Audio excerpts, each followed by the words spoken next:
The iron mines of Moladune. Centuries ago, the city of Moladune is said to have lain here in the southern Shiver Peak Mountains. A shining palace of ice and stone, legends say that it stood for thousands of years, and then fell one bright dawn in a single earth-shaking crash, leaving behind no sign of its inhabitants. Today, the mines are the only sign that the city might have once been more than a myth. Welcome back to the Guild Wars 1 Let's Play, everybody. I missed my 6 a.m. deadline this morning, but I wanted to make sure I got this video scripted and out for you all so you have something to watch without any gaps in the daily uploads. Today we enter the mines of Moladune after saving Evennia thanks to Saidra's selfless sacrifice to buy us time to escape from the Mursaat at the Ice Caves of Sorrow. You may remember at the end of the mission that Evennia vowed revenge on those who betrayed us and caused the death of Saidra in a powerful speech.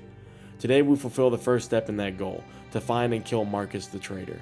Markis was the mole in the Shining Blade who was feeding information to Confessor Dorian in the White Mantle about the movements and intentions of Evennia and the rest of the Shining Blade. Glint revealed this and more when we met her at the Dragon's Lair in the Crystal Desert after we ascended. Evennia was not the only thing we found in the Ice Caves of Sorrow, however, as it was also the first time that we faced the Mursaat and their powerful spell called Spectral Agony, which does heavy damage to our party. Evennia tells us that there is a legend which says that there is a powerful sorcerer who can aid us in our fight against the Mursaat, but we must find the sorcerer first if we are to take care of Markis. Minerva joins us again with this party of mercs and heroes, and you may also notice that we have a new set of armor on. Before embarking on today's mission, Isobel purchased the Elite Enchanter's armor set at Morhan's Grotto from Carl the Deldromore Dwarf. This is one of the game's first prestige armors you can earn in Prophecies. I went ahead and dyed it purple to fit the class theme, and I really like the look. I forgot to get the new Max armor mask, but we'll worry about that later. I want to get this armor before our mission so that we can infuse it without worrying about having to upgrade it. As a reminder, we are still technically in territory controlled by the Stone Summit Dwarves, so you'll see that early on in the mission we're forced to fight through a few packs of ice golems and various Stone Summit mobs. Make sure you interrupt the ice golems as they can slow and spike down your party if you aren't careful.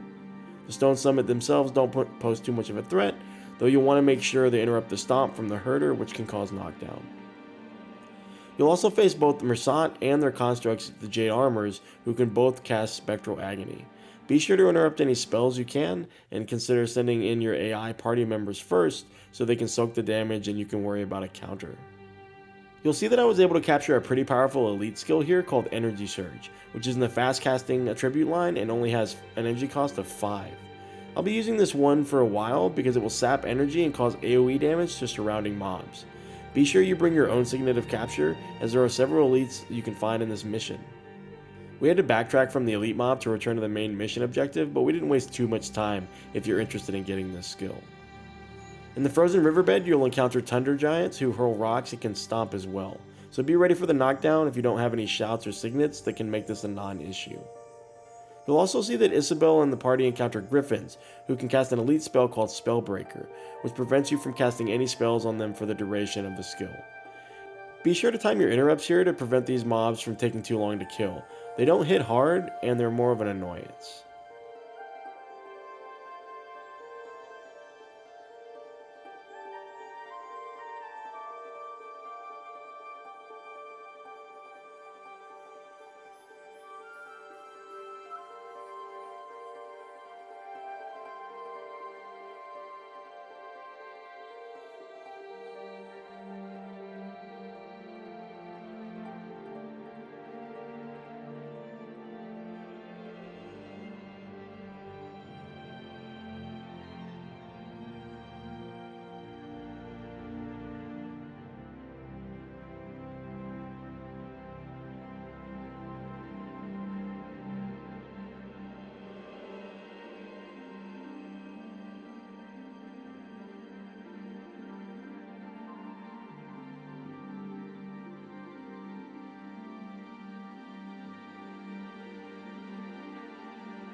As you head north towards the cave complex, you'll discover several hidden spawns of nightmare mobs called Azure Shadows.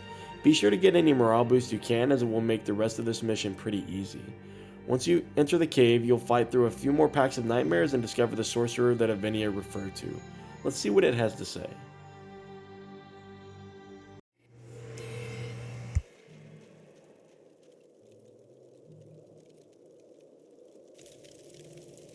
Yes, yes. You are the Ascended Ones the Dragon Glint has spoken of. Come in. Come in. I've been expecting you.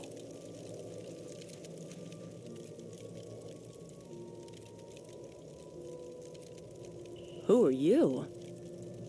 I have traveled far and waited many long years to help you fulfill the Flame Seeker prophecies. What matters is that I am here to help you. We're listening. By now, you have realized that the Mursaat cannot be defeated with the tools you now possess. Yes. Go on. For centuries, my kind has fought the Mursaat. I know the rituals that can give you at least some protection from their agonizing touch. And you will perform these rituals for us? Yes. But why? Why help us? Because if the prophecies are to be believed, you will do what my entire race could not. You are going to destroy the Mursaat. What would you have us do? In a cave to the east lies a bestial creature made from malice and shade. This creature has a natural defense against the magics of the Mursaat. Bring me the spectral essence of this beast, and I will infuse its protections into your armor.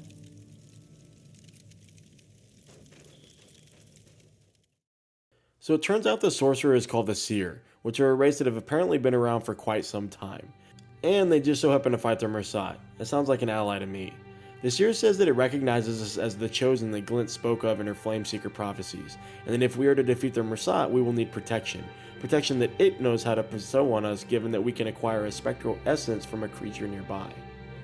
Head southeast from the Seer and fight through a few packs of nightmares to discover a creature called an Eidolon, which looks like a floating octopus. Kill it, retrieve its essence, and return to the Seer, who will complete a ritual called Infusion, which will add a property to your equipped armor, allowing you to absorb most of the damage from Spectral Agony. The Seer in the Iron Mines of Moladune is not the only method to infuse your armor, as you will find another Seer in an explorable zone to the north and west of the Iron Mines called Mineral Springs. To get to the Mineral Springs, travel west through the mines, through the frozen forest, and then north through Shiverhead Peaks and Tasca's Demise. The journey to Mineral Springs is pretty long, and you might find that just running the mission up to this point for future armor infusions is faster. After infusing your armor, head north and east out of the cave complex. You'll fight a few more groups of Mursaat before seeing the fortress where Markis is hiding. Steer clear of it for now and follow the hillside south so you can complete the bonus objective.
It's a little bit of a jog, but the bonus is started by speaking to an old friend, Shining Blade Scout Ryder.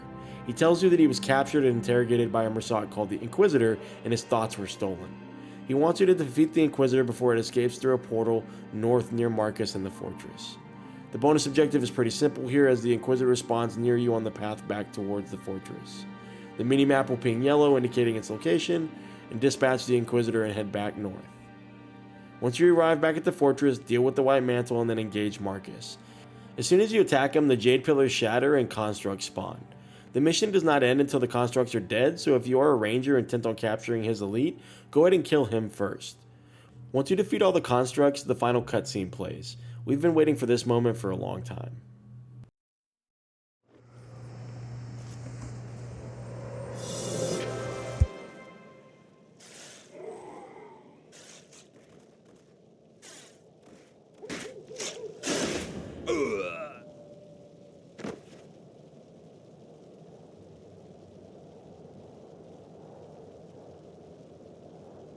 May the deaths of all whom you betrayed weigh heavy on you in the afterlife. Death is too good for you, Markis. May your tortured soul never find peace.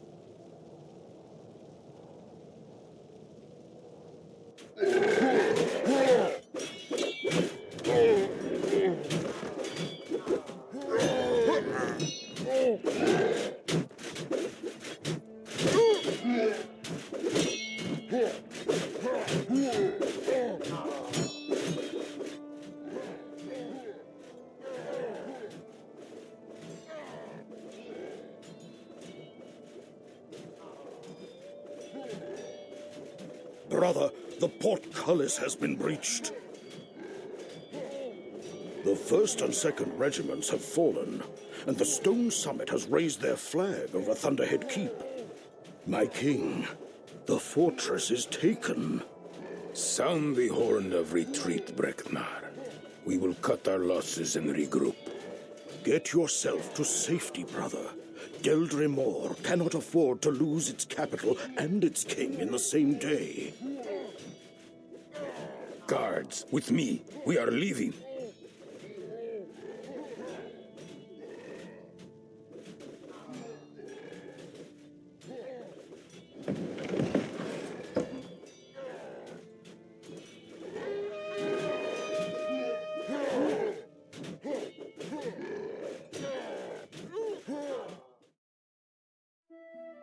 Alright, so it looks like Evennia and Isobel gained some closure there with Markis' death. The cutscene also revealed that the Deldrimor aren't exactly safe from the Mursaat either, as it looks like their holdings have been overrun by the Stone Summit. Breknar and King Jalis Ironhammer decide to retreat from their home in Thunderhead Keep rather than die, so it looks like we already have an idea of what our next objective will be once we leave the mines. I really like the prestige armor Isobel has, and now that we're infused, we're ready for pretty much anything the Mursaat can throw at us. Let me know what you guys think I can improve on to make the videos a little bit better, and I appreciate any feedback you leave in the comments. I'll see you guys next time.